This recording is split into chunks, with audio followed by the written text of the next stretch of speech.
Justice Verma के घर मिले कैश पर सबसे बड़ा आरोप। 2006 में मुलायम सिंह 2003 से 7 तक मुलायम सिंह की सरकार थी। उस सरकार के दरमियान 2006 में वो स्टैंडिंग काउंसिल बनाए गए। जस्टिस वर्मा को दिल्ली हाई कोर्ट लाने में किसी का रोल? 16 तक वहां मौजूद रहे चंद्रचूड़ साहब। 16 में इन्हें अस्थायी जज बना दिया। जस्टिस वर्मा के कहने पर पूर्व सीजेआई चंद्रचूड़ ने क्या किया? इनको हाई कोर्ट से, जब वो कॉलेजियम में सीनियर मेंबर थे सुप्रीम कोर्ट में, तो इनको दिल्ली ले आया गया। अखिलेश ने क्यों कहा जज साहब भ्रष्टाचार कर ही नहीं सकते? जज साहब पे भ्रष्टाचार का सवाल नहीं उठ सकता। क्या जस्टिस वर्मा मुलायम परिवार का कहा मान लेते थे? तो ये नेक्सस बहुत बड़ा है। यादव परिवार के लिए ही केवल ये काम करते रहे। जस्टिस यशवंत वर्मा के घर लगी आग के बाद उठी विवादों की लपटें थमने का नाम नहीं ले रही हैं। नोटों के अधजले बंडल मिलने के बाद कई गंभीर सवाल खड़े हो रहे हैं। मौके पर पहुंचे दमकल विभाग और पुलिस के कर्मचारियों ने अपनी जुबान पर ताला लगा रखा है, लेकिन मीडिया में जले हुए नोटों की तस्वीरें वायरल हो रही हैं। सारे विवाद के बीच सुप्रीम कोर्ट की ओर से गठित कमेटी की प्रारंभिक रिपोर्ट आ गई है और जले हुए नोटों के बंडल की तस्वीरों से कई सवाल खड़े हो रहे हैं। लेकिन इन सब के बीच जो नई कहानी सामने आई है, उसमें कुछ लोग भ्रष्टाचार के तार अखिलेश मुलायम कुनबे तक जोड़ रहे हैं। इस विवाद में नया ट्विस्ट तब आया जब उत्तर प्रदेश के पूर्व सीएम और समाजवादी पार्टी अध्यक्ष अखिलेश यादव ने यह कहकर जस्टिस वर्मा का बचाव किया कि वो भ्रष्टाचार कर ही नहीं सकते। जज साहब पे भ्रष्टाचार का सवाल नहीं उठ सकता।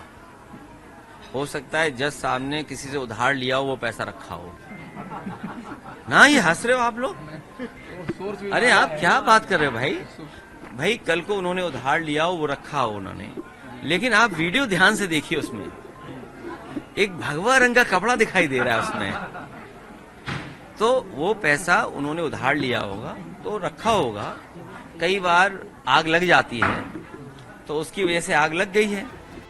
आखिर अखिलेश यादव ऐसा क्यों कह रहे हैं, ये भी समझेंगे, लेकिन उसके पहले आपको बता दें कि अखिलेश और मुलायम परिवार के खिलाफ संपत्ति में अनियमितता का केस दर्ज कराने वाले विश्वनाथ चतुर्वेदी ने अब कुछ और आरोप लगाए हैं। और वो क्या है? वो कह रहे हैं कि जस्टिस वर्मा के साथ मुलायम परिवार का पुराना नाता है। अब एक एक सवाल का जवाब तलाशते हैं। सवाल नंबर 1, क्या पूर्व CJI DY Chandrachud, justice Yashwant Varma और मुलायम सिंह यादव परिवार के बीच संबंध है? याचिकाकर्ता विश्वनाथ चतुर्वेदी के मुताबिक जस्टिस वर्मा को सरकारी वकील से हाई कोर्ट का जज बनाने तक मुलायम परिवार का बड़ा हाथ है। ये नेक्सस इलाहाबाद हाई कोर्ट से चला आ रहा है। यशवंत वर्मा के बारे में जग जाहिर है, उत्तर प्रदेश के तो सारे लोग जानते हैं। 2006 में मुलायम सिंह 2003 से 7 तक मुलायम सिंह की सरकार थी। उस सरकार के दरमियान 2006 में वो स्टैंडिंग काउंसिल बनाए गए। 2012 में जब अखिलेश यादव आए तो उस परिवार के बहुत ही करीबी और विश्वास पात्र थे यशवंत वर्मा। सवाल नंबर 2, क्या जस्टिस वर्मा की न्यायिक नियुक्तियां राजनीतिक प्रभाव की वजह से की गई? जवाब, अखिलेश यादव के खिलाफ सुप्रीम कोर्ट गए विश्वनाथ चतुर्वेदी के मुताबिक जस्टिस वर्मा के करियर की प्रगति से पता चलता है कि उन्हें यादव परिवार से मजबूत राजनीतिक समर्थन का फायदा मिला। सूत्रों का दावा है कि यह पदोन्नति वर्मा की न्यायिक सौदेबाजी और वित्तीय लेन देन में पर्दे के पीछे की भूमिका के बदले में की गई थी। चंद्रचूड़ के सुप्रीम कोर्ट में पदोन्नति के बाद मुलायम सिंह यादव ने जस्टिस वर्मा के लिए पैरवी की।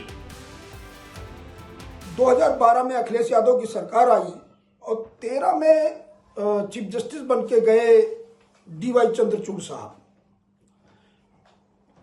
14 में इन्होंने टेम्परेरी उनको एडिशनल जज बनाया और अपने 16 तक वहां मौजूद रहे चंद्रचूड़ साहब। 16 में इन्हें अस्थायी जज बना दिया। उसके बाद 2021 में इनको हाई कोर्ट से, जब वो कॉलेजियम में सीनियर मेंबर थे सुप्रीम कोर्ट में, तो इनको दिल्ली ले आया गया। सवाल नंबर 3, अखिलेश यादव के खिलाफ आय से अधिक संपत्ति मामले में बचने का रास्ता किसने निकाला? न्यायिक हस्तक्षेप का सबसे चौंकाने वाला उदाहरण अखिलेश यादव के खिलाफ आय से अधिक संपत्ति का मामला है, जिसे विश्वनाथ चतुर्वेदी ने उठाया था। दिसंबर 2022 में सीजेआई चंद्रचूड़ ने कहा था कि मुलायम सिंह यादव की मृत्यु के बाद भी ये केस सुना जाएगा, लेकिन उसका हश्र क्या हुआ, सुनिए। पहली डेट 6 दिसंबर को लगा चंद्रचूड़ साहब के सामने केस, तो उन्होंने कहा मुलायम सिंह के मर जाने से कोई फर्क नहीं पड़ेगा, बाकी लोगों पे केस कंटिन्यू करेगा और मैं इसे सुनूंगा। वो 3 महीने जनवरी के लिए उन्होंने लिस्टिंग के लिए बोला, जनवरी में तो लिस्ट हुआ नहीं, वो मार्च में मैटर लिस्ट हुआ। मार्च में जब लिस्ट हुआ तो 13 मार्च को मैटर कोर्ट में आया। कोर्ट में आते ही चंद्रचूड़ साहब ने बोला कि ये रिपोर्ट तो सीबीसी के पास है, आप सीबीसी से लीजिए जाके। बड़ा आश्चर्य लगा, इन्होंने तो सीआरपीसी को ही पूरी तरीके ध्वस्त कर दिया। चंद्रचूड़ साहब ने उसमें बाजीगरी की और बाजीगरी करके कानून को तोड़ मरोड़ के पूरी तरीके सीआरपीसी को ध्वस्त करते हुए उन्होंने मनचाहा फैसला दे दिया कि आप सीबीसी से लीजिए जाके। मैंने सीबीसी में अप्रोच किया, आरटीआई डाली, आरटीआई में सीबीसी का रिप्लाई आ गया कि मेरे पास इस तरीके की कोई रिपोर्ट नहीं है। सवाल नंबर 4, जस्टिस यशवंत वर्मा के घर मिले नकदी का सच क्या है? जवाब, विश्वनाथ चतुर्वेदी के मुताबिक नोटों के बंडल का कनेक्शन भ्रष्टाचार या राजनीतिक लेन देन हो सकता है, जबकि अखिलेश यादव की अपनी दलीलें हैं। हमें जो लगता है अंदर खाने कि ये केस भी मैनेज करने में इनका महत्वपूर्ण योगदान रहा है वर्मा साहब का, और इस तरीके के कितने केस मैनेज किए हैं ये जांच का सब्जेक्ट है, और इसको ईमानदारी से जुडिशरी को भारत के चीफ जस्टिस को ईमानदारी पूर्वक इसकी पूरी जांच करानी चाहिए। जज साहब पे भ्रष्टाचार का सवाल नहीं उठ सकता। हो सकता है जज साहब ने किसी से उधार लिया हो, वो पैसा रखा हो ना। ये हंस रहे हो आप लोग?